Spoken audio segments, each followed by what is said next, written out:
जय Hind friends, coming to the next topic, jurisdiction of the UN. जय हिंद दोस्तों, नया टॉपिक पे हम आते हैं, संयुक्त राष्ट्र संघ का न्यायाधिकार। The question of membership is a serious one. सदस्यता का सवाल एक गंभीर सवाल है। In addition, though there are more substantial issues before the world, लेकिन इसके अलावा भी विश्व के सामने कुछ ठोस मसले हैं। As the UN completed 60 years of its existence, the heads of all the member states met in September 2005 to celebrate the anniversary and review the situation. तो संयुक्त राष्ट्र संघ ने जब अपने अस्तित्व के 60 साल पूरे किए तो इसके सभी सदस्य देशों के प्रमुख इस सालगिरह को मनाने के लिए 2005 के सितंबर में इकट्ठे हुए। The leaders in this meeting decided that the following steps should be taken to make the UN more relevant in the changing context.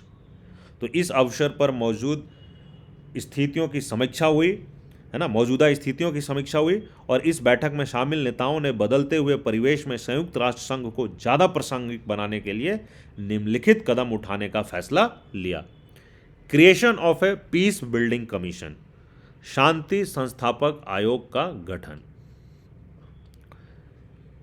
Acceptance of the responsibility of the international community in case of failures of national governments to protect their own citizens from atrocities.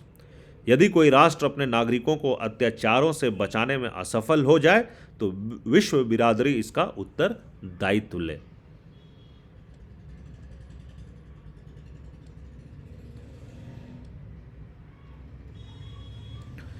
Establishment of human right council operational since 19 June 2006।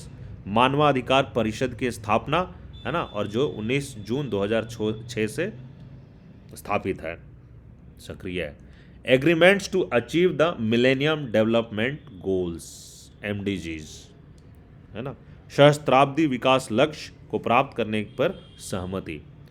Condemnation of terrorism in all its form and manifestation, हर रूप रीति की आतंकवाद की निंदा।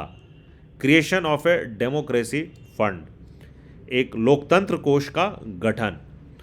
N agreement to wind up the trusteeship council, trusteeship council न्यायसीता परिषद को समाप्त करने पर सहमति।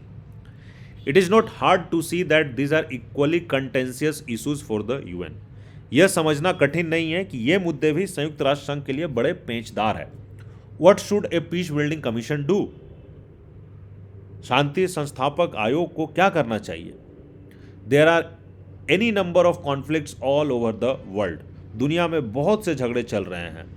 विच one should it intervene in, दुनिया में बहुत से झगड़े चल रहे हैं और यह आयोग किस में दखल दे।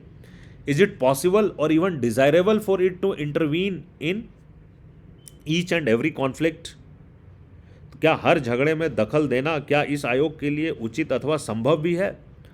Similarly, what is the responsibility of the international community in dealing with atrocities. ठीक इसी तरह यह सवाल भी पूछा जा सकता है कि अत्याचारों से निपटने में विश्व बिरादरी की जिम्मेदारी क्या होगी। What are human rights and who should determine the level of human rights violations and the course of action to be taken when they are violated? मानवाधिकार क्या है और इस बात को कौन तय करेगा कि किस स्तर पर मानवाधिकार उल्लंघन हो रहा है, एंड मानवाधिकार उल्लंघन की दशा में क्या कार्रवाई की जाए इसे कौन तय करेगा। So given that so many countries are still part of the developing world, how realistic is it for the UN to achieve an ambitious set of goals such as those listed in the Sustainable Development Goals? बहुत से देश अभी भी विकासशील जगत का हिस्सा है और ऐसे में सतत विकास लक्ष्य में निर्धारित विकास संबंधी महत्वाकांक्षी लक्ष्यों